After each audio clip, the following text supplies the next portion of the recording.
Breaking news from Washington is sending shockwaves through the retirement community right now. Congressional proposals are circulating that could fundamentally reshape how millions of Americans receive their monthly benefits.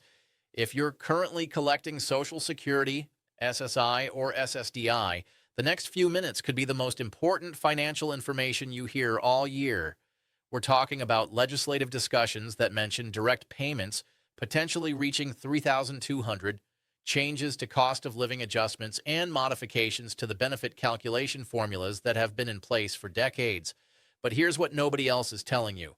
There's a massive difference between what's being proposed, what's actually been approved, and what will truly land in your bank account. The so-called Economic Restoration Act has everyone buzzing, but the fine print reveals crucial details that could mean the difference between getting additional funds or missing out entirely. Eligibility requirements, payment schedules, and specific recipient categories are all part of this complex puzzle. Some beneficiaries might see changes within months, while others could be waiting much longer or might not qualify at all under current proposal language. Let's cut through the confusion and get you the verified facts you need right now. Now, before we dive into the specifics of this $3,200 figure that's got everyone talking, I need to be completely transparent with you about what's actually happening in Washington right now. There's a lot of misinformation floating around social media, and I've seen too many people in our community get their hopes up based on headlines that don't tell the whole story. So let's break this down together step by step, and I promise you'll walk away knowing exactly where things stand and what you need to do to protect your benefits and potentially access any new funds that become available. First, let's talk about what's really going on with this Economic Restoration Act that everyone keeps mentioning. You need to understand that Congress is constantly introducing bills and proposals, and the journey from a proposal to actual law is long and complicated. Right now, there are several different pieces of legislation being discussed that could impact Social Security beneficiaries, SSI recipients, and people on SSDI. Some of these proposals are more serious than others, and some have better chances of actually becoming law. The $3,200 number you're hearing isn't just coming out of thin air, but it's also not a done deal that's been approved and is ready to hit your bank account tomorrow morning. What we're seeing is a combination of different proposals, cost of living adjustment discussions, and potential one-time economic stimulus payments that are all getting mixed together in the news cycle. Let me explain how this amount is being calculated in these various proposals. Some legislators have been pushing for enhanced Social Security benefits that would increase monthly payments, while others are advocating for one-time stimulus payments to help seniors and disabled Americans deal with the ongoing economic challenges we're all facing. Inflation has hit everyone hard, but it's particularly brutal for people on fixed incomes who are watching their grocery bills climb, their medication costs increase, and their utility bills skyrocket while their monthly benefits stay relatively flat. The theory behind these proposals is that the current cost of living adjustments aren't keeping pace with the real inflation that retirees and disabled individuals are experiencing in their daily lives. When you look at the actual spending patterns of seniors versus the general population, there's a significant disconnect between what the official inflation numbers say and what's really happening at the pharmacy counter and the supermarket checkout line. Now, here's where things get really important for you personally. Not every proposal that's being discussed would apply to every single Social Security recipient. Some of these plans specifically target SSI recipients who generally receive lower monthly benefits and face more restrictive income and asset limits. Other proposals are focused on SSDI beneficiaries, particularly those who have been on disability for extended periods and haven't seen meaningful increases in their purchasing power. Still, other plans are designed to benefit traditional Social Security retirement recipients who are struggling to make ends meet in today's economy. You need to understand which category you fall into and which proposals would actually apply to your specific situation, because assuming you'll automatically get every benefit being discussed is setting yourself up for disappointment. Let's talk specifically about SSI for a moment, because this program often gets overlooked in these discussions even though it serves some of the most vulnerable Americans. Supplemental security income has income and asset limits that haven't been meaningfully updated in decades, and many advocates are pushing hard to modernize these limits to reflect today's economic reality. If you're on SSI, you know how restrictive these rules can be. You're limited in how much money you can have in the bank, how much you can earn from work, and even what kinds of support you can receive from family members without jeopardizing your benefits. Some of the current proposals would raise these limits significantly, which could be even more valuable than a one-time payment for many people. Imagine being able to save a real emergency fund without worrying about losing your health care coverage or being able to accept help from your kids without it counting against your eligibility. These structural changes could transform lives in ways that go far beyond a single check. For those of you on SSDI, the situation is somewhat different. But equally important, Social Security disability insurance is based on your work history and what you paid into the system before you became disabled. The monthly amounts tend to be higher than SSI, but many SSDI recipients are still struggling because they became disabled at a younger age and didn't have the chance to build up higher earnings records.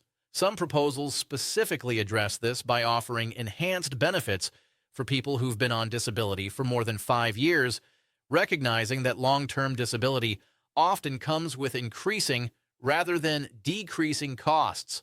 Medical equipment wears out, conditions can worsen over time, and the kinds of accessible housing and transportation that disabled individuals need keep getting more expensive.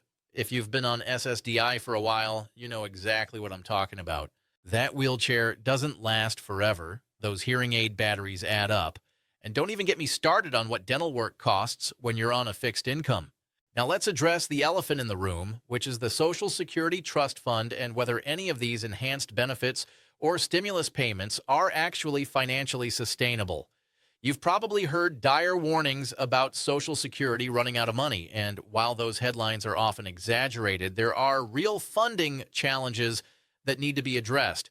The current projections show that without any changes, the trust fund reserves will be depleted sometime in the next decade, at which point incoming payroll taxes would only be able to cover about 70 to 80% of scheduled benefits. That's obviously not acceptable, and it's one reason why some people are skeptical about proposals to increase benefits.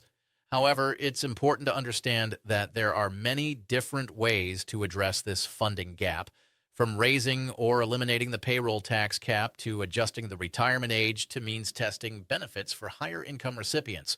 The proposals we're discussing today often come packaged with funding mechanisms, though those don't always get as much attention as the benefit increases themselves. Here's something crucial that almost nobody is talking about, but you absolutely need to know. Even if Congress passes legislation tomorrow that includes these enhanced payments or benefit increases, there's still a significant time lag between when something becomes law and when the Social Security Administration can actually implement it.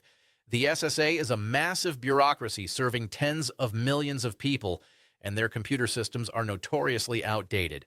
When the pandemic stimulus checks went out, we saw how long it took to get payments to everyone, and there were numerous problems with people receiving incorrect amounts or having payments sent to closed bank accounts. If major changes to Social Security benefits are approved, you should expect a similar implementation period where the agency has to update their systems, train their staff, and work through the inevitable technical glitches that come with any large-scale change. This means that even in the best-case scenario, where comprehensive legislation passes with broad bipartisan support, you might be waiting months before you see any actual change in your monthly deposit amount. Let me also address something that's causing a lot of confusion, which is the difference between one-time payments and permanent benefit increases. A one-time stimulus payment of $3,200 would obviously be welcome money that could help you catch up on bills, make necessary repairs, or build up a small emergency fund. However, a permanent increase to your monthly benefit amount, even if it's smaller in the short term, would be much more valuable over the long run. For example, if your monthly Social Security check increased by $200 per month, that would be $2,400 per year, which adds up to $24,000 over 10 years, not even counting future cost of living adjustments that would be calculated on that higher base amount. Understanding which type of benefit you're looking at is essential for planning your finances appropriately. If you're counting on a permanent increase, but what actually passes is a one-time payment, your long-term budget planning could be completely off base. There's also an important discussion happening right now about how cost of living adjustments are calculated, and this could have a bigger impact on your finances than any one-time payment. Currently, Social Security uses something called the CPIW, which measures inflation for urban wage earners and clerical workers. The problem is that's not really representative of how seniors and disabled individuals spend their money. You probably spend a much larger percentage of your income on healthcare and housing than the average working person, and these costs have been rising faster than general inflation. There's a push to switch to what's called the CPIE, which would more accurately reflect the spending patterns of elderly Americans. This might sound like boring technical stuff, but it could mean the difference between your benefits keeping pace with your actual expenses or falling further and further behind each year. Over a 20 or 30-year retirement, this seemingly small change in how inflation is measured could add up to tens of thousands of dollars in additional benefits. Another critical aspect we need to discuss is the tax treatment of Social Security benefits, because this affects many of you more than you might realize. Right now, if your combined income exceeds certain thresholds, you may have to pay federal income tax on up to 85% of your Social Security benefits. These thresholds haven't been adjusted for inflation since they were established back in the 1980s, which means more and more beneficiaries are getting caught in this tax trap every year. Some current proposals would eliminate or significantly raise these thresholds, which would effectively increase your take-home benefit without actually changing the gross amount Social Security pays you. If you're currently having taxes withheld from your Social Security check or making quarterly estimated tax payments to cover this, changing these rules could put hundreds of dollars per month back in your pocket. This is another area where the details really matter, because the financial impact could be substantial depending on your specific income situation. Now let's talk about what you need to do right now to make sure you're positioned to receive any benefits that do get approved. First, and most important, make sure the Social Security Administration has your current direct deposit information on file. You can check this by creating or logging into your My Social Security account online, or by calling your local Social Security office. If they have an old bank account number or the wrong routing information, you could experience significant delays in receiving any payments. Second, make sure your mailing address is current, because even though most benefits are direct deposited, the SSA still sends important notices by mail, and you don't want to miss notification about changes to your benefits or actions you need to take. Third, if you're receiving SSI and your financial situation has changed, consider whether you need to report those changes to avoid any issues with your eligibility. The last thing you want is to have your benefits suspended right when additional money might be coming your way.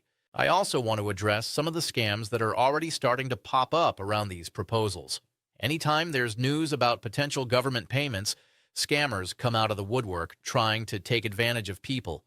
You need to know that Social Security will never call you out of the blue asking for your personal information or demanding immediate payment to process your benefits. They will never ask you to pay a fee to receive an increase in your benefits or to access a special payment.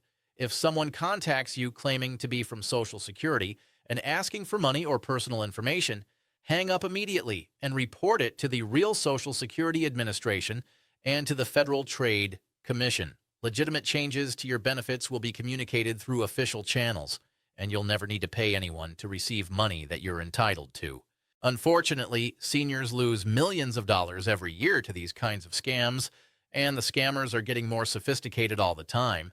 Looking ahead, here's what you should be watching for in terms of actual legislative progress. Real changes to Social Security benefits require acts of Congress, which means bills need to pass both the House and the Senate and then be signed by the President. You can track the progress of specific legislation by looking up bill numbers on congress.gov, which is the official website for federal legislative information.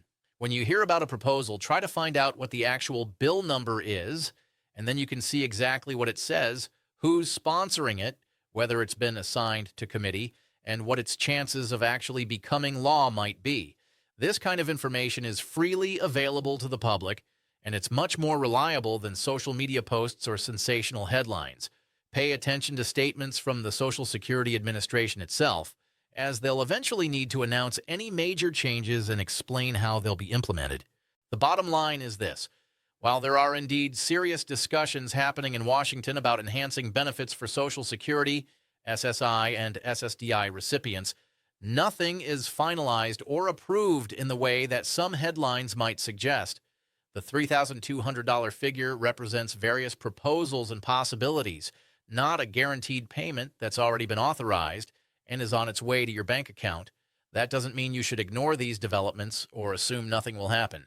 Real changes could be coming, and they could make a meaningful difference in your financial security. But you need to approach this with clear eyes and accurate information so you can plan appropriately and avoid disappointment or, worse, falling victim to scams. Stay informed through official channels. Keep your contact information current with Social Security, and don't make major financial decisions based on benefits that haven't actually been approved yet. Knowledge is power, and understanding exactly what's happening and what it means for your specific situation is the best way to protect yourself and take advantage of any opportunities that do come your way.